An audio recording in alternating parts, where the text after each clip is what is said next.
안녕하세요. 오늘은 캐나다 학교 다닐 때 필요한 물건들에 대해서 소개하려고 해요. 바로 보시죠. 첫 번째, 학교 다닐 때 입을 옷입니다. 한국에서 예쁜 옷들 많이 사가지고 오고 싶으시죠? 그런데 예쁜 옷을 사더라도 캐나다 학교 스타일에 맞춰서 사오시는 것을 추천합니다. 저도 원피스, 샤랄라, 청바지 이런 옷들 많이 가져왔는데요.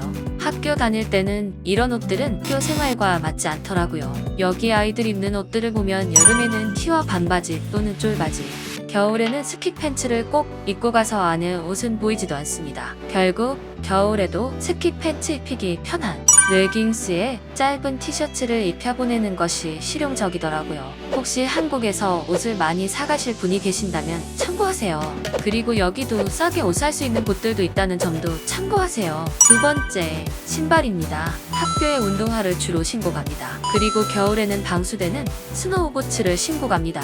겨울 스노우부츠 같은 경우에는 저희는 여기 와서 다시 샀습니다. 여기 눈이 워낙 많이 오다 보니 여기서 신는 부츠를 신겨야 했습니다. 그래서 부츠 같은 경우는 여기 오셔서 구매하는 것을 추천드립니다. 그리고 인도어 슈즈라 해서 학교 안에서 갈아 신는 실내화를 보내라고 하는데요. 이것 또한 혼자서 신고 벗을 수 있는 운동화를 보내면 됩니다. 세 번째, 학교 가방입니다. 캐나다 학교에서 학교 가방에 넣어가는 것들은 도시락, 물병입니다. 교과서가 없고 따로 준비물이 없어서 주로 가방에는 이 두 가지만 가지고 가신다고 생각하시면 되는데요. 그래서 가방 안에 칸막이 있는 형태보다는 통으로 되어 있는 가방이 훨씬 실용적입니다. 그리고 어른 JK인 만 4세 아이라도 아주 큰 가방을 선택하시는 것을 추천합니다. 여기 아이들도 다들 자기만한 가방을 메고 오더라고요. 그리고 마지막 한 가지 더, 빨기 좋은 형태의 가방을 사시는 것을 추천드려요. 네 번째, 스키 팬츠입니다. 스키 팬츠는 보통 11월에서 3월인 지금까지도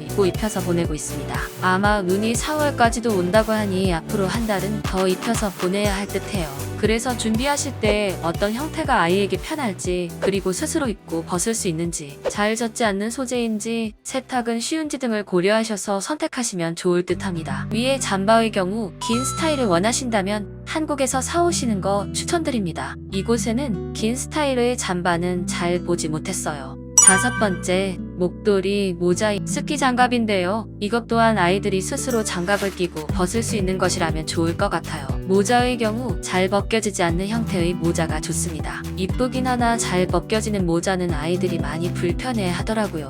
다음 여섯 번째, 도시락입니다. 저는 사실 캐나다 가면 비싸고 예쁘고 좋은 물건 없다 해서 도시락을 3가지 종류를 사왔습니다. 하나는 밥, 국을 넣을 수 있는 한국식 보온 도시락, 또 하나는 인스타에서 보고 너무 예뻐서 산 하나도 된 도시락, 마지막 하나는 캐나다에 사시는 분이 추천한 간단한 3단 도시락. 결론만 이야기하면 결국 캐나다에 사시는 분이 추천한 간단한 3단 도시락만 사용하고 있습니다. 그 이유는 먼저 여기서 아이들이 도시락을 굉장히 간단하게 싸서 옵니다. 보통 점심으로 샌드위치 하나, 빵이랑 치즈 이런 식으로 간단하게 싸오는 형태이다 보니 우리 아이가 밥이랑 국 이렇게 한국식으로 싸갈 경우 먹는 시간이 너무 오래 걸려서 힘들어했습니다. 인스타그램성 도시락은 예쁘기는 한데 아침에 도시락 3종류씩 싸야 하는 입장에서 그 많은 칸들이 부담스러웠어요. 그래서 그 통 안에 오전 간식, 점심, 오후 간식 모두 보내기에는 아이들이 자꾸 열었다 닫았다 하면서 음식들이 망가질 것 같아서 그것도 불편하더라고요. 그래서 결국 간단하게 3단으로 된 도시락을 선택해서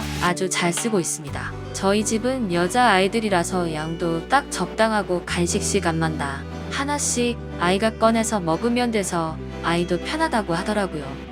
그래서 저처럼 원푸드 도시락의 편리함을 추구하신다면 이건 한국에서 꼭 사오시는 것을 추천합니다. 일곱 번째, 물병입니다. 물병은 아주 중요합니다. 가격적으로 생각했을 때는 한국 쿠팡에서 사오시는 게 훨씬 저렴하실 수 있어요. 만약 수화물이 추가로 내시지 않는 선에서요. 저 같은 경우는 한국에서 작은 물병 쿠팡에서 2개 6,000원 정도로 사와서 사용했습니다. 그리고 결국 잃어버려서 이곳에서 하나는 구매했는데요. 물병의 품질은 좋고 가격은 3만 원 정도 선에서 샀습니다. 여덟 번째, 포크 수저 세트 경우 이곳에도 다양하게 많습니다. 그런데 만약에 젓가락을 이용한다면 여벌로 몇 세트 가져오시는 것도 괜찮다 생각합니다. 마지막으로 혹시 여자아이가 있는 경우에 필요한 머리끈 이야기입니다. 그냥 일반적인 고무줄은 여기도 다이소 같은 단라나마에 가면 싸게 구매하실 수 있습니다. 한국에서처럼 예쁜 머리끈들은 없지만 기본적인 건 있습니다. 이렇게 오늘은 아이들이 캐나다 학교에 갈 때 필요한 물건들에 대해서 이야기했습니다. 어디까지나 제 개인적인 경험에서 오는 이야기들이었고요. 결국 선택은 엄마가 하시는 게 가장 좋은 선택이라 생각합니다.